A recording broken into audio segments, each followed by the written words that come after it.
Kami nga, kahit matagal magtanong si Senator Riza, we never dared to ask him to stop asking questions. Who are you? Who are you to tell us to stop asking questions? Remember, if one of us tells the sponsor to defend the budget of DOT, what will happen to you? Imagine telling the Senate President, we've been here at 1 o'clock waiting for DOTC's budget to be heard. We've been working since last week, deliberating on all the budgets of the departments here. And telling the Deputy Minority Leader to stop asking questions. Kami nga, kahit matagal magtanong si Senator Riza, we never dared to ask her to stop asking questions. Who are you? Who are you to tell us to stop asking questions? You cannot do anything. You cannot do anything here.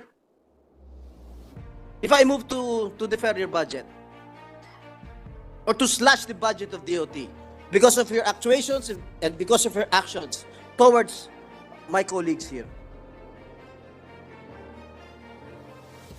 what will happen to the budget of DOT? Imagine, even Senator Pia Cayetano, you've been texting her even before. That's what I heard from her regarding EJ Obiena's performance. She's a senator, she's a lawyer, she knows what to do. She's a senior member here in this August chamber. You've been a member of PSC, am I right? So you know how the budget runs here in the Senate, or even in Congress.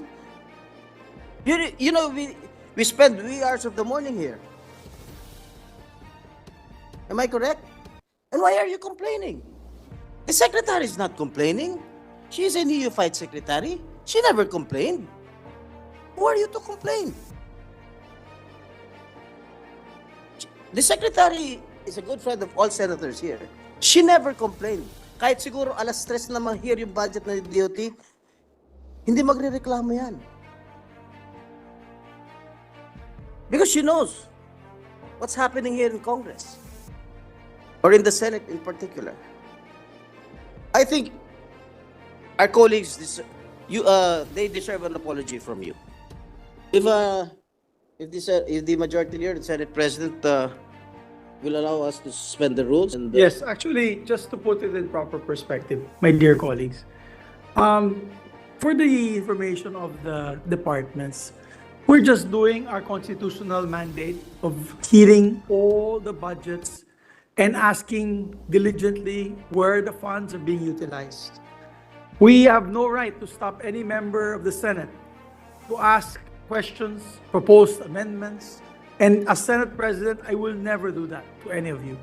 So it was very surprising that this person, Ma'am Cynthia, who's a friend of mine, we're family friends. And if it was just me, I would just let go of it. But when I heard that you were texting other members of the Senate, particularly more insulting messages to Senator Risa Ontiveros, to stop asking the budget already of the DNR because, you know, you want to take over, you want the DOT to be next in line. That is not proper. That is inappropriate. And I think the sad part about it is she does not know you from Adam. So it is like a text it's like a angry text message from an anonymous person, which is, again, as I mentioned, inappropriate. And so I would like to ask the majority floor leader and the body to allow, please, before I do the motion, to allow to suspend the rules so that she may address us if she wants to apologize or not, because it is quite insulting to the members of the Senate. And we're not doing this to trample on anyone's rights. It's just that we are all working very hard. And the good gentleman from San Juan is absolutely correct. We've been here in the morning and we've been doing this for the last week. It's our 8th day. Our 6th day of doing this at going home at 2 in the morning. So 8th day? It's our 8th day. My apologies. And we've done almost all departments. So my colleagues don't deserve that. My colleagues, never mind me. You can insult me, you can get mad at me. But my colleagues do not deserve that treatment from members of the government who are actually trying to sponsor their budgets. And so before I make a motion, Before I recognize our deputy minority leader, I did not get any text from this certain head of the agency of PRA, Mr. President. But I just wanted to put on record my utmost disgust, dismay, and disappointment, especially coming from a fellow government official. Mr. President, I take offense. Even though I did not get the text, I take offense being a member of this institution, and I joined the gentleman from San Juan and our Senate President and remind our colleagues, not only in this August chamber, but also every single government official. Mr. President, I haven't seen my kids and my wife so bye. for so many days, for Yes. more than a week now. Senator Jinggoy's wife is celebrating her birthday today. He couldn't even go home. And then someone from a public official would dare to question our duties and responsibilities, our work here in the Senate. It's unacceptable, Mr. President. So even if the distinguished head of PRA is not willing to answer or apologize, I think we should hear from her, Mr. President. What she wants, what she wanted to happen, how she think this Senate as an institution would be better if we will succumb to whatever she wants, Mr. President. So, Mr. President, with that, I will support any motion to suspend the rules, if there be. But for the meantime, we will yield the floor to our Deputy Minority Leader, Senator Risa Ontiveros. Our Deputy Minority Floor Leader is recognized.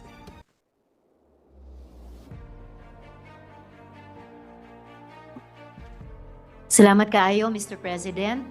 Ug daghang salamat, Mr. President. Maraming salamat kina Senator Jinggoy, Senator Nancy, who took immediate action on this when I brought it to her attention, to Senator Pia, the Majority Leader, all colleagues who came together this midnight to make things right.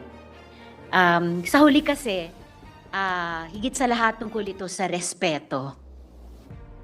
Kasi hindi po tayo gumagamit ng sense of entitlement. Ginagawa lang natin at ginagawa namin dito sa Senado ang aming tungkulin, ang aming mandato. I am a member of the minority, a proud member of the minority, and I take offense if our modest Senate President will not, at the Senate President of our institution being texted such messages. Salamat kaayo to Sec Frasco for her apology, and the apology as well of another official of the DOT who met us in front, near the lounge. I heard the apology of the person concerned, but I think moving forward, words must be followed by action. Pagwasto sa ginawa niya, hindi lang sa ilang individual natin, pero sa buong institusyon natin. So I hope things can be set right in the next days. At hindi lamang sa Senado, pati sa publiko na sumusubaybay sa trabaho namin over the past 2 weeks. They at least, I think, appreciate the seriousness with which we do our work. Ano man ang oras, gaano man kami kapagod o hindi pagod. Dahil sa huli, higit sa lahat, tungkol sa respeto at ang respetong binibigay ng mga senador sa aming trabaho. Salamat kaayo, Mr. President. Thank you very much, Deputy Minority Floor Leader Risa Ontiveros. So, if the body wishes, and I believe the body wishes, we move to, with the permission of the body, we move to suspend the rules and ask her if she has anything else to say to the body. Mr. President, There's a motion, suspension. session suspended for 1 minute.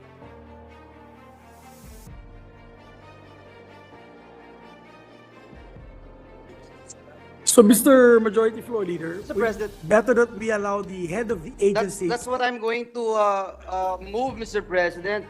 To move that we suspend the rules of the Senate to allow the head of the agency to take the floor, Mr. President. I so move, Mr. President. There being no objection to the motion, motion is approved. So the rules are suspended to allow the secretary to sit down and on behalf of her agency, maybe explain.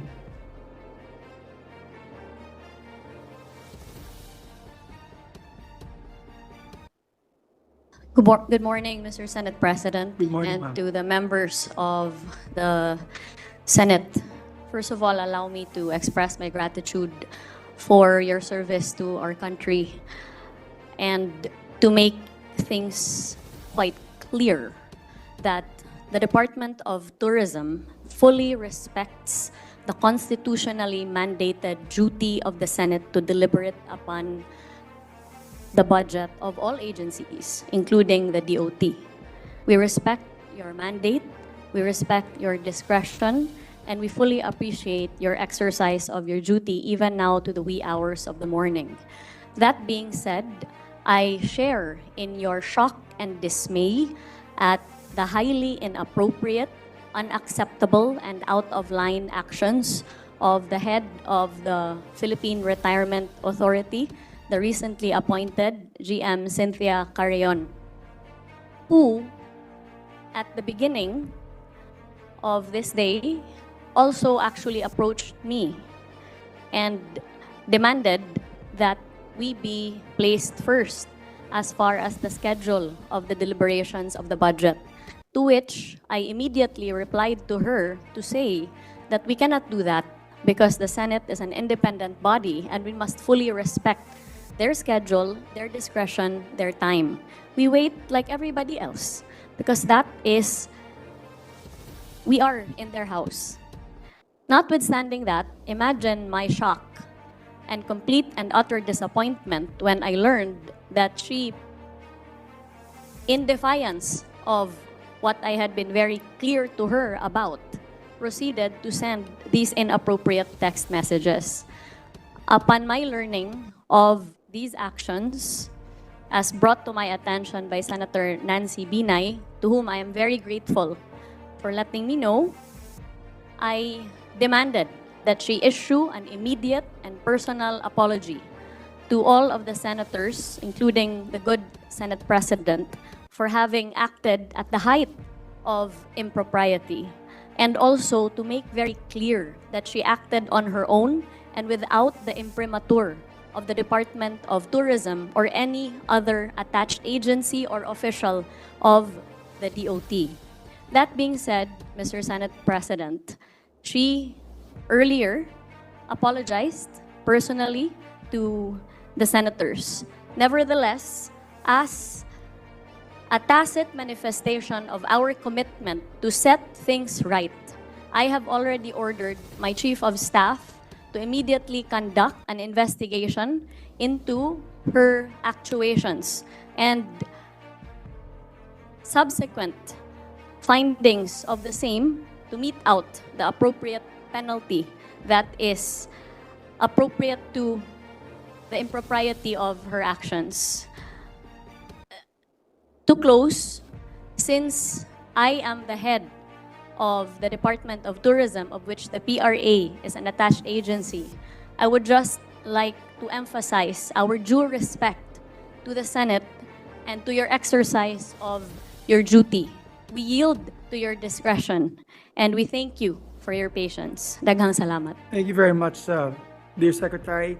And I accept the apology that she gave earlier. We just wanted to put it on record so that the other agencies would know and all the other members of this government would know that we are doing this not to spite any government agency, but this is, again, as you mentioned, a constitutionally mandated duty for us to see each and every budget of each and every agency to make sure that the funds are spent effectively and efficiently for the people.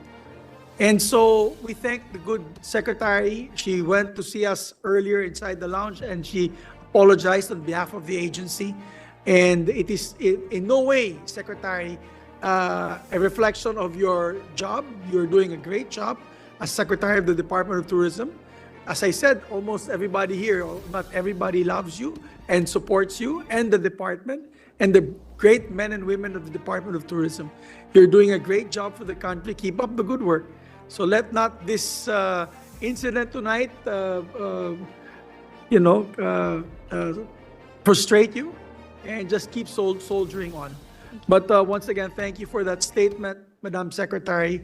And I believe we can already withdraw the suspension of rules. Mr. President, before I make that motion, Mr. President, and we would like to spread into the records how we continue to respect the Secretary of the Department of Tourism. We still believe in her. We trust her judgment and competencies.